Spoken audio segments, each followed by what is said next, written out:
Welcome to the 79th edition of Make Pro Wrestling Majestic again. I am your new Majestic Champion of the world, Tiger Height. And I'm your former champion now, Peanut Gallery. It took a minute, but we finally got the title off of you. Yep. Finally. So, we are going to be talking about a lot of NWA stuff. Yep, a lot of NWA stuff. Not only because of the pay-per-view, but a lot of backstage developments that have been sort of leaked out by Aldis. Yes. So let's talk about that. Nick Aldis.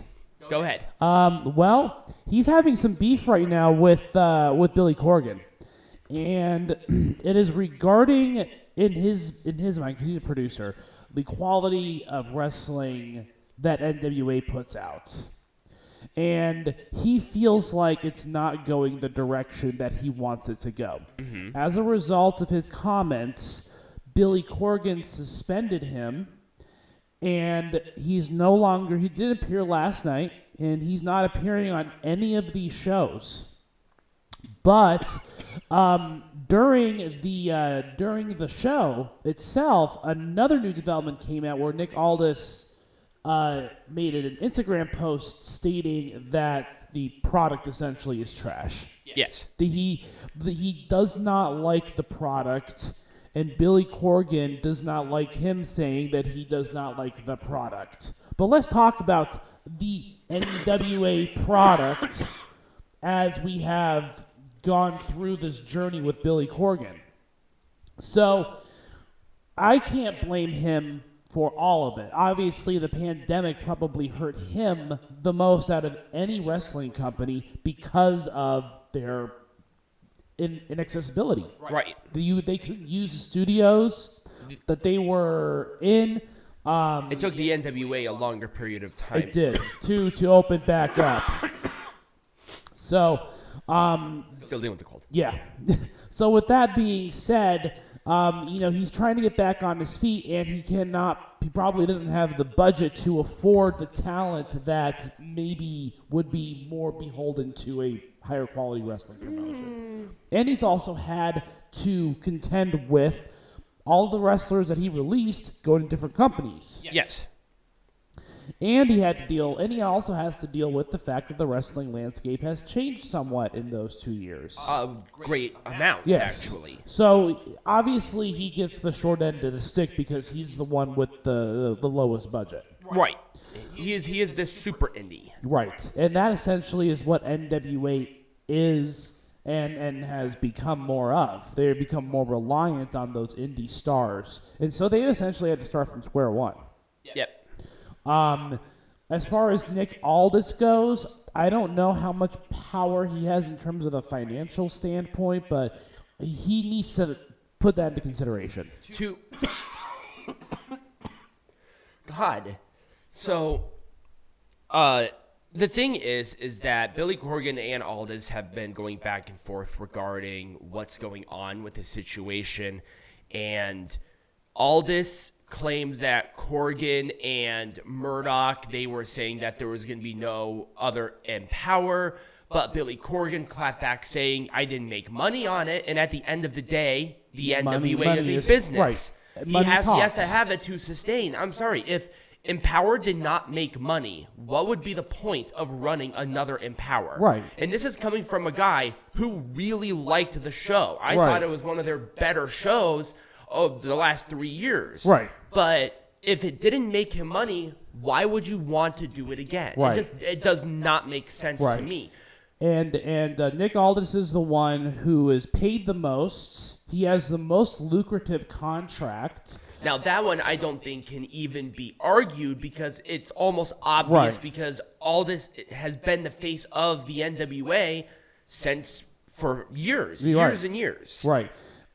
So maybe it's just a matter of visions clashing, or it could be money. I think it's a mix of both. I think so, too. I don't know. I don't even know if Billy envisioned the company being the way that it is today. Well, you have when he bought the company back in 2018 or 2017. And there are other issues that the NWA has. that I don't believe are anything that they can't change. Right. One of them is the overbooking of their pay-per-views. 16 matches over a night is super unnecessary.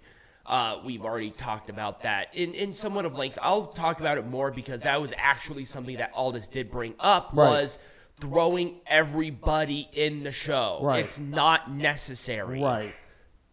I mean, you're not filming a taping, you're filming a live show. Right. And so I hope that becomes something where that change is made. Possibly building up some better talent. That's something that can be done. Another interesting thing that I thought about is he also talked a lot about British wrestling and how far it's come. Nick Aldis was actually at Clash at the Castle. Right. And he and Drew McIntyre are very good friends because they're both pioneers within British wrestling. Right. In terms of bringing it mainstream. If he does leave, and I think he will, his contract is up at the end of the year. Yeah, he's not gone. re-signing. No. He's gone. Not after these comments. There's no way. But he is probably heading to the WWE. I wouldn't be surprised. I don't think he would do well in AEW because, number one, their roster is just as bloated as NWA. Right. But I think Aldis' style would just mesh better with the WWE style than the AEW style. Right. And will Aldis do well in WWE? There's a chance. Yeah. I can't guarantee that he will. But and he has name recognition, star power, and production experience. Right. And as it relates to the situation between Aldis and Billy Corgan, what are your thoughts regarding? Do you have like a side? Do you see both perspectives on, what we're going to do? At this point, I'm not taking a side. There's not enough information for me to take a side. I think it's hard for me to take a side because I get it that Aldis is frustrated. Yeah. That's fine. But at the other end of the stick, him making it public was not necessary. No. And I think it's actually going to hurt himself more than the NWA at this point because this tells other people who might want to hire Aldis that he will go public if he does not essentially get his way. Right. And that's what Corgan said, is that Aldis was not getting his way. He wanted to be the champion. Yeah. That was not in my plans at this time, which I think is fine. Right. And I just don't think that was the right way to go about it. No. Aldis had a lot of push and pull as it relates to the NWA, and I probably would have kept it in the back more than he did because he did not make the NWA look foolish. That's the thing. He made himself look foolish. He made himself look like a whiner, a crybaby, and it's like who WWE? If you think WWE is going to tolerate that for a second, they're not. They're crazy, and you don't think they're gonna watch what's happening right now and think to themselves, possibly even reconsidering bringing him in at least for right now. Then you're crazy. They're a lot smarter than that. So it's a really double-edged sword when it comes to the Billy Corgan and Nick Aldis situation, and you're right. It's still fairly young. Yeah. But anyways, that's all I've got. If you don't have anything else to add, when we come back from break, what are we going to be talking about? So, because this is a controversy that's surrounding the NWA, I want to revisit other controversies that surround the NWA. So we will be right back.